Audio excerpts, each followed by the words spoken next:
一命二运三风水，风水好坏和你大有关系。欢迎大家来到今天的小酱汁命理讲堂。今天小酱汁主要给大家讲讲两指不碰头，夫妻难白头，一辈子注定多婚的首相之人。双重婚姻线，也就是指手掌中有两条平行的婚姻线。那么这种婚姻线代表着其人一生两次婚姻，而是说明自己的运势很容易受到婚姻的影响。所以一般来说，在结婚之后就可以迎来财运的转变，但需要注意避免因为过于关注事业和财运而忽略了夫妻之间的情感交流。你的事业财运方面只能说是一般，事业上要在婚后才能有一些发展空间，整体的财运也需要到中晚年。身体上要注意呼吸系统方面，此首相一旦遇到挫折，都比较容易急躁，心态的调整对你来说也很重要。感情婚姻方面，你会晚婚，经历的恋爱次数不会多，正缘会晚一点，27岁左右会遇到你的正缘。第二，6个富翁的首相特征，占3个的人至少小康。一，手掌柔软有肉。如果一个人的手掌柔软有肉，几乎看不到青筋和血管暴露，这种人大多属于先天有福之人。为人聪明能干，头脑清晰灵活，无论做什么都能做得比较出色，在事业上容易成功。财运极好，尤其是偏财运，非常的有投资方面的眼光和天赋。二，有贵人线。所谓的贵人线又叫做生命辅助线，指的是在大拇指的下方有一条圆润清晰的弧线纹。此纹长得较为清晰显眼的人，大多贵人运非常好，在事业和生活中经常容易得到贵人的帮衬，特别是每次遇到困难，总有贵人助其渡过难关。三，小手指长而不歪斜。小指代表了一个人的社交与表达能力，它标准的长度是到无名指的第2指节。小指过长的人多半善于辞令，应变力强，这种指型最常出现在一些政治家的手上。而小指短的人较不善于表达，话说的少，事做得多，为人亲切富同情心，属于心地好的人。小指越长，说明你更有才华和财富运，处事作风也会更加圆满。拥有一个直长的小指是非常幸运的，但是小指长度接近无名指的长度，则表示特别喜欢出风头，过犹不及。四，财运线六绣纹清晰。六绣纹在西洋手相又称成功线、太阳线，中国手相学中称为偏财纹、禄合纹、异禄纹。此纹主要为出现在无名指下肢掌上直纹。小指下肢直纹亦称六绣纹，而西洋手相称之为水星线。一般所谈的仍是以无名指下肢六绣纹为主。此线代表意义良多，如贵人运、智慧强、有偏财运、异性桃花、第六感之灵感强、有名声、事业上之幸运，还有健康运等，更属于老年运家，给人生有完满的结局。六绣纹的出现均代表吉兆，如果无名指下肢六绣纹很长又清晰、明显、秀气，中国手相又称为禄马纹。凡有此纹者皆主富贵，天下一品。即使玉柱纹不算太好，也能一生平顺享福。五，手掌有财库。手掌中的财库指的是手掌心的纹路交叉成三角形或方形的闭口。掌中财库较为明显的人一般财运极好，属于天生的富贵命格，挣钱也比较的容易和轻松，不用太辛苦，能够积攒下丰厚的家业。而且这种人一般不喜欢受人管束，不喜欢替别人打工，喜欢自己创业，凭借着自己的才能，往往能够把事业做得风生水起，收益不菲，日子也是越过越富。六，掌心藏水。你可做个试验，先把手伸直伸平，就是放在水平位置上，然后把杯子中的水倒在手掌中央，1分钟后观察留在手掌中央的水，看看有多少。水的多少代表你的财富多少。所谓的掌心藏水，指的是手掌平摊开，掌心部位凹陷下去，倒一些水放在手心也不会溢出来。这种人善于理财，也比较的喜欢存钱，能够积攒下丰厚的家业和财富，属于典型的发财手。第3，面向12宫福禄解。第1宫命宫，也就是我们常说的印堂，看名字便知，它是决定我们命运的最重要部位。它的位置在双眉之间，山根之上，它是吉凶气色的聚合处。好的印堂应是光明如镜，平平坦坦的，这样的人生会大多顺遂，波折较少。而假如是下陷不平坦的，眉头紧蹙，显得很狭窄的，有皱纹的，或是有疤痕的，这些都会影响命运的起伏，让运势多波折。第2宫官禄宫，顾名思义，官禄宫就是管我们升官发财的事业运的。它的位置在印堂之上，前额的正中间，经常有不知道的人把这位置跟印堂弄混的。同样的，这里长相上要求要丰隆平满，光润开阔，颜色上明黄发亮者最是好相。其他额头短小不平有皱纹颜色不好者都会影响运势。第3宫福德宫在前额左右眉毛的上方，专业上称为天仓，它管的是人的福气。如果前额的天庭和下巴的地廓相对，又同样都丰满无缺的话，这人必然是五福具备，长寿健康，生活康宁的，将来还能寿终正寝，死得安详，是属于福气的长相。第4宫兄弟宫，兄弟宫指的是眉毛的位置，古时用来看兄弟间的关系等，比如二眉离得太近，杂乱相交者大多兄弟越强，手足相残。而现代人大多是独生子女，不用考虑这点，但可以引申开为看平辈间的关系及感情。眉头上方为交友部位，不宜有不好的纹路及疤痕。第5宫财帛宫，财帛宫指的是鼻子，女的也叫夫宫，代表的是财富与事业的位置，所以我们才经常说男鼻看财，女鼻看夫运，就是如此。好的鼻相应是高隆丰厚，准透圆鼻一丰而鼻梁挺直的，这类人往往也事业有成，财富丰裕。其他的诸如歪斜弯掉、尖薄侧、反露、鼓露孔等等类型的鼻子都是不好的类型，颜色上若布满红丝或气色清暗，属于有疾病或要破财的征兆。鼻头若现红赤之色，专业上说是叫火伤中堂，这是大祸临头的警报，切要小心，不可妄动，以消灾破难。第6宫田宅宫，顾名思义，田为田地，宅为房屋，它管的是我们的固定资产。它的位置在眉眼之间的上眼睑，与额头相似。田宅宫长相上也要求以宽广丰盈为佳，不仅有利于置产，还影响人缘。那些塌陷窄薄的相，大多性情急躁，人缘不好，一定程度上还影响事业的发展。第7宫妻妾宫，也叫做夫妻宫，位置在眼睛的尾部尖门的部位。同别的部位一样，这里也要求平满丰隆为好。如果妻妾宫有缺点，比如有疤长痣、有皱纹或是太阳穴下陷等，婚姻中都会有问题，例如外遇等。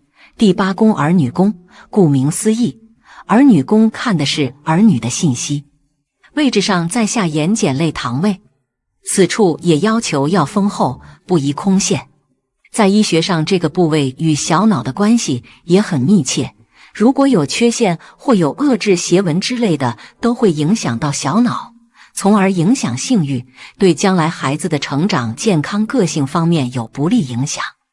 第9宫迁移宫，以上说的是一些相对比较重要的宫位，下面这几个是影响相对次要的部位，但是实际看时，其影响也不能小看忽略，应该都要考虑进去。迁移宫的位置在前额左右眉尾上方的靠住发的部位，管的是人的移动方面信息，像交通、乔迁、旅游、调动、出国等。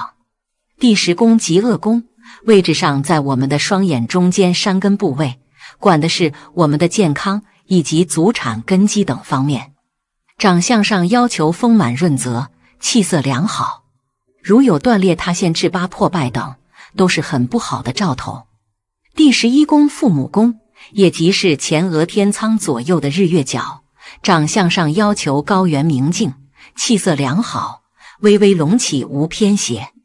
这类面相一般遗传良好，家庭不错，父母教育成功，出人头地相对较早，可以少走很多弯路，走吃很多苦，对人早期的成长及事业等会有好的帮助，也就是我们常说的头角峥嵘。第12宫奴仆宫，过去有奴仆，现在新社会则可以广泛到下属、同僚、晚辈等，长相上也要求以下颗圆润丰满为佳。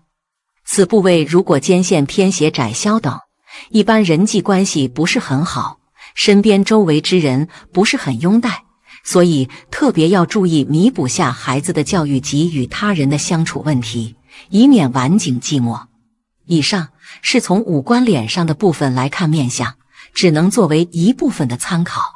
实际上，面相是一个很复杂的综合过程，它不仅要看五官脸型等，还要看肤色，也就是人的气色，还要看身体，还要根据人的整体形象进行五行划分，看面相与体型是否整体搭配等，最终还要看一个人的言行，这是后天的影响，非常之重要。如此才是一套完整的看面相方法。当然，这些是要更高层次的知识了，这个以后有机会再说吧。好了，讲手相出现这4种吉祥的符号，富贵无疑，早晚必发。手相预测主要从色泽、形体还有纹理这3点入手。手相重、纹理清晰无杂纹的命主，一般在很年轻的时候就会事业有成，婚姻早成，财运早旺。如果手相重再出现一些特殊的较为有利的符号，则会锦上添花，让自己的财运更上一层楼。元宝纹，元宝纹是指手掌中的玉柱线、生命线和智慧线构成一个元宝纹，注定一生财源广进，富贵有望。下图中命主实际从小家庭不富裕，毕业后23岁工作，27岁仍奋斗，但事业运开始有所好转。夫子眼，手相重，夫子眼又称凤眼，也称天眼纹，出现在大拇指第1节指节，有一个类似眼睛一般的圈形手纹。不论男女，拇指中若有此手纹者，为人聪明伶俐，年纪轻轻便能成就一番事业，一生财源滚滚。拇指上夫子眼较为明显，说明此人一生富贵有余。井字纹，手相重，巽宫高凸红润，并有井字纹出现，说明此人财运会非常的旺。一马平川，一马平川中，马是指的命运线，川是指的川字纹，过了感情线和智慧线方程。若命运线穿过生命线、感情线还有智慧线，也属于一马平川的范围。手相重，称命运线为玉柱线，又叫事业线。命运线从手掌根部直接穿过智慧线和感情线，切记必须穿过智慧线和感情线才能称为一马平川。手相重若有此现象者，富贵无疑，而且贵人运非常的旺。难得的10大吉祥手相。财富纹，财富纹决定了一个人的财富有多少。财富纹直且长的人，他这辈子的财富就会有很多，而且获取财富的路上也没什么曲折。如果很短很曲，就说明这个人这辈子获取的财富不仅少，而且过程也很艰难。手指缝，许多人手指并拢之后的空隙是非常大的，而且一点间隙都没有。如果没有间隙，说明这辈子是很能守住财的，因此这辈子也会过得比较如意，顺风顺水，不会有什么太大的波浪。3、断掌纹。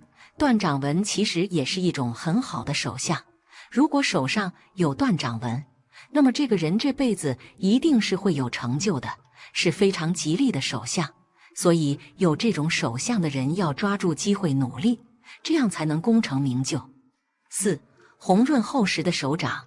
其实红润厚实的手掌本身就是一种非常好的手相，手掌厚实，捏起来比较软，说明这一生都会大富大贵，而且也很平安吉祥，是很好的一种吉祥手相。5、不动产纹。有这条纹路就说明自己会有很多家产，不仅是房子，而且还会有许多的财富，毕竟房子也是一种资产，房子越多说明钱也就越多，因此有这种手相的人一生都会非常富足。6、钱财纹。钱财纹这里可能不止一条，钱财纹越多，说明能够获得的财富也就越多，因此是越多越好。钱财纹只要有，说明就还是有机会能够富裕的，因此要努力工作，抓住机会才好发财。7、直觉线。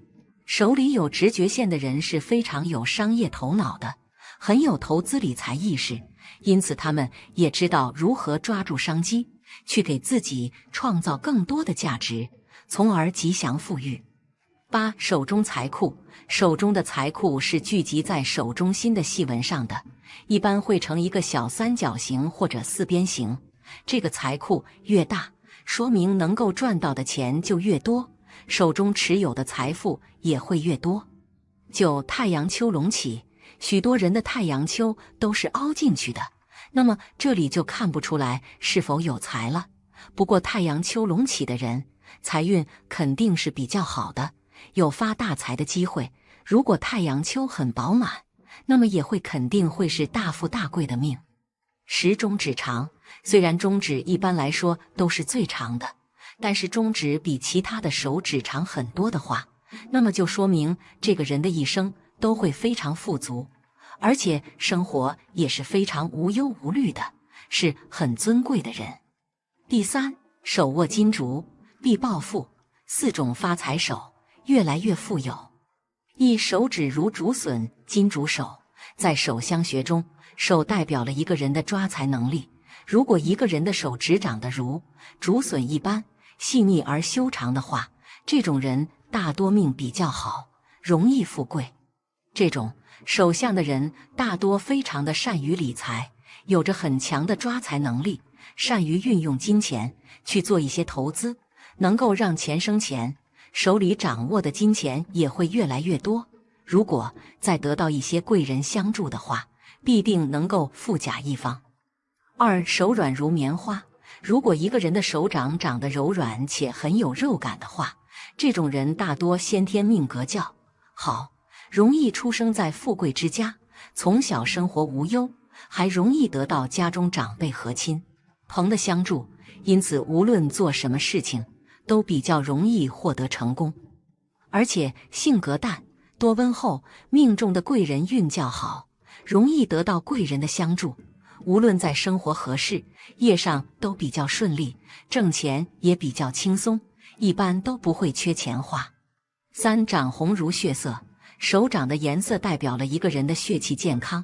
如果一个人的手掌颜色长得较为红润的话，这种人大多血气充足，身体素质比较好，整个人的精神状态和身体状态都比较充盈，做起事来很有干劲，属于天生的上帝宠。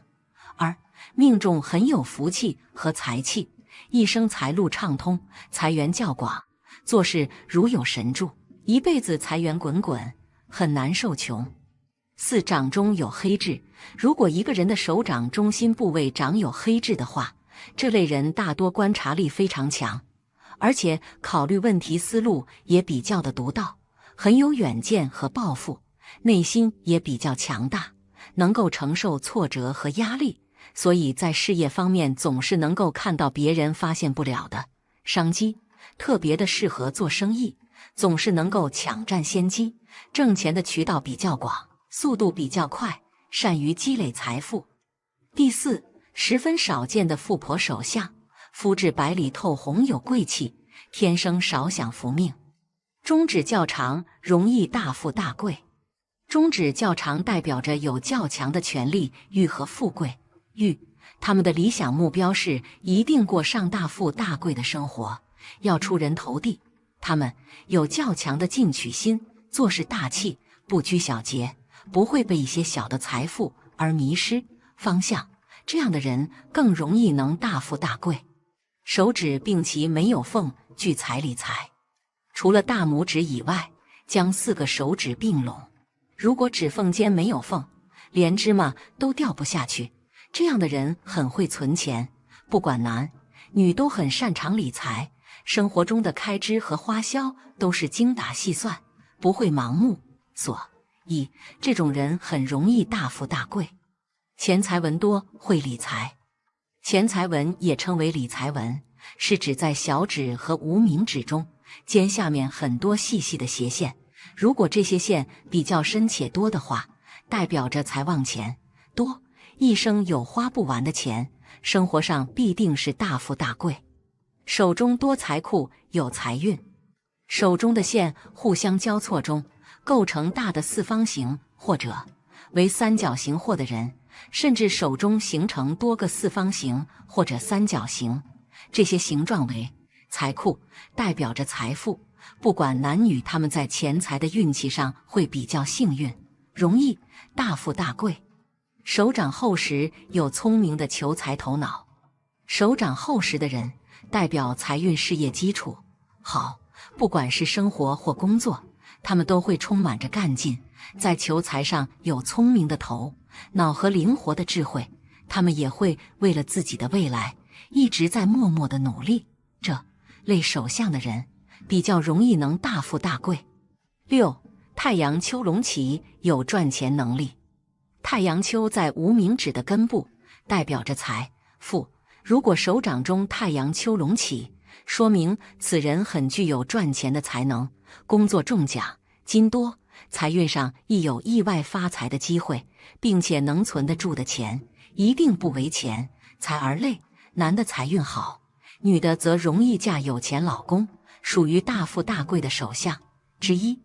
第5，案例分享。第1个，掌面流光溢彩，手指条达不见缝隙，偏土行掌，土人稳重传统，做事有诚信，四指严丝合缝，能守财之进退，指节间米糠数文。古代讲是衣食无忧，现代讲小康无忧。食指很长，和兄弟姊妹缘分深厚，也更加注重原生家庭和亲情。掌丘来看，小指水星丘饱满，有活力和口才，沟通能力强，对商业嗅觉也灵敏。食指巽宫饱满，但右手巽宫见杂纹，正财有但不稳，水星丘也见杂纹，偏财也有但不长久。左右手太阳丘都见很多条太阳线，说明人缘不错，比较注重自己名声，比较爱面子，甚至有些虚荣。左手生命线偏浅淡，而且横纹较多，生命线弱，说明体质不强，运势根基不强。相对生命线，脑线倒是深长，人很聪明，脑力强，但体力不强，是个典型的爱动脑不太爱运动的人，建议平衡脑力和体力，人生运势才能稳定长久。第2个，面相骨为阳，肉为阴，讲究骨肉均匀，男阳女阴，男女有别。对于男人来讲，骨稍多于肉，阳气更足，男主有些肉多于骨，阴阳不协调，偏营养质，有些中物欲爱消费，做事有些偏懒散。五官端正，眉浓稍散，为人正直，重情感性，易仗义疏财，额头开阔，早年聪明，学运不错，但鬓发侵入驿马宫，出行运势一般。此处也是30岁之前的财帛宫，早难于前，对于钱财方面比较大方。眉浓稍短，做事效率高，喜欢速战速决，但是山根偏弱，有些少耐心和定力，青年时期感情易动荡，鼻梁不起，少城府和心机，容易在钱财和感情方面入骗局。不过鼻头肉，中年能见财，唇含不露，不过唇，稍歪，易犯口舌是非，下巴兜而肉，晚年能享子孙福。好了，今天的分享到这里就结束了，希望大家能够想苦尽甘来，50岁以后发家致富的面相。50岁的年纪已经年过半百了，但人生未来的道路还是很长，有些人前半生可能过得并不幸福，手头紧张，经常陷入没钱花的窘境，但过了50岁了，财运忽然飙升，还会得到很多意料之外的财富，这些其实都是上天的恩赐与馈赠。下面就来具体了解一下50岁后发大财的面相。一、颧骨。通过观察颧骨，可以推测一个人50岁之后是否能够发大财。如果颧骨形态圆润，肉质丰满，没有明显的突出，也没有高耸的现象，那么这类人在年过半百之后，往往能够迎来大财运，走上大富大贵之路。这样的人通常具有良好的贵人缘，能够得到高人的提携和指点，获取前沿的商业资讯。他们可能会投资于涨势良好的股票和指数型基金，从而实现财富的增值。随着年龄的增长，他们积累的财富将会越来越丰厚，最终实现财富自由，过上理想中的生活。此外，这类人往往性格慷慨大方，有着善良的心灵。一旦有了财富，他们不会变得特别自私，而是会考虑到身边亲朋好友的利益。他们也会积极参与公益慈善事业，将自己的财富用于帮助更多的人，从而延续自己的财富运势。二、鼻子。想要看出50岁之后能否发大财，可以通过鼻子看出来。如果鼻头圆润，肉质丰满，鼻梁挺直且山根高耸，那么这类人到了50岁之后，很可能会获得巨额财富，即使时间和精力有限，无法在职场中大展身手或获得高额工资收入，他们仍然有机会在偏财方面获得源源不断的财富，可能会因无意间购买的彩票而中的头奖，从而一夜暴富，或者在朋友经营的生意中获得巨额利润回报，又或者通过自己购买的投资理财产品和从事的副业获得丰厚的财富。然而，即使财富开始涌入，也需要谨慎对待。50岁之后，不要因为突然的财富而过度挥霍，保持原本正常的生活模式，不要让财富让自己陷入混乱状态。同时，要注意适度投资和理财，保持稳健的财务规划，确保财富能够长期稳定的增长。三、下巴。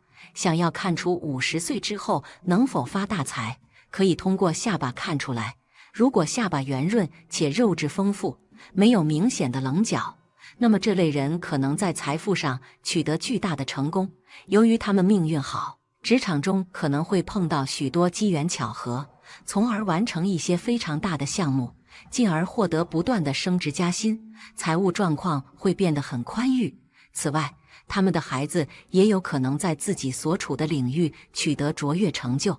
作为父母，他们在财富方面也能享受孩子的光彩。这类人在这个年龄阶段已经积累了丰富的社会经验和阅历，一旦机遇降临，他们能够把握住机会，从而赚得丰厚的财富。这类人到了50岁之后，在职场上可能会迎来更多的机遇和挑战，他们可能会因为自己的经验和实力，在行业中占据更为重要的位置，甚至成为行业的领军人物。这种成功不仅带来了物质上的丰厚回报，还增强了他们的社会地位和影响力。除了职场上的成功，他们可能会在投资和创业方面有更多的收获。凭借着丰富的社会经验和深厚的人脉关系，他们能够找到更多的投资机会，并且能够做出更明智的决策，获取更高的回报。此外，他们也可能会把财富用于支持社会公益事业，回馈社会，通过慈善捐赠和公益活动，他们将自己的财富和影响力发挥到了最大程度，为社会的发展和进步做出了积极的贡献。然而，值得注意的是，一旦获得财富，务必要保持低调和内敛，过于张扬可能会引起小人的注意，甚至给自己带来麻烦。因此，保持低调谨慎的态度对于长久的财富和幸福生活至关重要。同样，你在50岁之后能暴富的话，除了面相上有所体现，而在手相中也有体现。那么能发财的手，50岁以后发财的手相什么特征？一、手食指长，食指长者，性格倔强，在行事上注重原则，不轻易妥协，有着强烈的进取心和决心。他们在做事情时善于始善终，不会半途而废，因此往往能够取得一定的成就。然而，在早年，他们可能会因为不善理财而导致财富的流失过快，生活水平比较平平。到了中年，他们的心性逐渐沉稳下来，学会了更加理性地处理财务问题。他们会变得勤俭持家，通过自己的努力和积累，逐渐积累起了一定的财富。在家庭生活中，他们也能够有效地管理家庭经济，保障家人的生活质量。随着时间的推移，他们的财富会逐渐积累，家庭生活也会越来越富裕。他们将享受到家庭和谐、财富满满的幸福生活，成为家人和社会的支柱。因为他们坚持不懈的努力和理性的财务管理，最终实现了财富和富贵的双重收获。二、手掌厚，手掌厚实的人通常具有较为充足的底气和自信。他们在做事时脚踏实地、勤劳肯干，注重细节，因此往往能够取得较为稳定的成就。他们的勤劳和努力使他们能够在工作中获得丰厚的报酬，日进斗金并不成问题。然而，手掌厚实并不能直接说明一个人就一定能够理财，而且在某些情况下，厚实的手掌甚至可能成为财运的漏洞。例如，如果中指和无名指之间的缝隙较大，难以并拢，这可能象征着财务管理上的漏洞，容易导致财富流失。即使在赚取大量财富之后，如果不能有效地进行理财规划，这些财富也可能在晚年被挥霍一空，给子女和家人带来不利影响。因此，尽管手掌厚实的人具有赚钱的能力，但也需要注重理财规划和节制消费，以确保财富的稳健增长，维护家庭的经济稳定。三、拇指，无名指上有痘。拇指、无名指有痘的人，在青少年时代比较艰辛，虽然足够聪颖敏捷，能力也很强，但是经常会遭受不公平的待遇，并且会为工作奔波受累，还经常为此与恋人发生争执和矛盾。这类人到中年，思想慢慢成熟，目标也会越来越清晰，会逐渐地将精力全部投放在工作当中，在事业上会取得一定的成就，获得地位和财运，晚年生活也是十分无忧自在。四、手掌心有2条玉柱纹，玉柱纹是从手掌出发，若是有2条玉柱纹，则一条延伸到食指下面，一条延伸到中指下面。这种手相是晚年得运的吉象。拥有这种手纹的人，在年轻时目标模糊，没有理想，不知道自己要追求什么样的生活，所以大多一事无成。随着年龄的增加，经历多了，就知道自己想要什么，并且能为之奋斗。中年时会遇到大机遇，运势越来越旺，子女聪明孝顺，晚年福禄大增。五、拇指，无名指上有痘。拇指、无名指有痘的人，青年时代比较辛苦，虽然本人很有能力，但是得不到公正的待遇。他们常因工作四处奔走，和恋人发生矛盾、争吵，情绪波动大，可以说生不逢时了，事事不顺。这类人到了中年以后，思想慢慢的成熟了，条件也具备了，运势开始变好，事业有成。他们会将所有精力投入于工作中，充分地发挥自己的能力，获得地位和财运，因而晚年生活安泰。六、夫子眼，夫子眼于拇指第1关节处，手有夫子眼，财旺福气旺。此种手相者，天生贵人运良好，事业上升与贵人息息相关。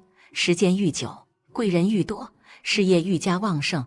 中年以后，事业大成，富甲一方，未来就是自己地方的富豪。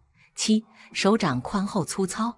通过手相来看，手掌宽厚粗糙的人运气真的很好，但在年轻的时候会遭遇一些困难的。只要自己努力克服困难，那肯定会有很好的生活。这样的人到了中年之后会得到很多好机会，虽然不能得到亲朋好友的帮助，但依靠自己的努力还是能渡过难关的，更是一鸣惊人。这样的人获得的好机会真的有很多，社会地位也会逐渐提升的，让自己成为一个上流社会的人。跟家人的相处也很和谐，绝对不会瞧不起身边的人。以上就是50岁以后发财的手相。有些人虽然一开始可能工作不是特别的愉快，但是要相信雨后终会有彩虹。只有在困难中磨砺自己，提升自己的能力，未来终会迎来大富大贵的一天。好了，今天的分享到这里就结束了，希望大家能够喜欢。记得给小酱汁点点关注和小铃铛，小酱汁会继续给大家分享更多有趣的命理内容。我们下期再见。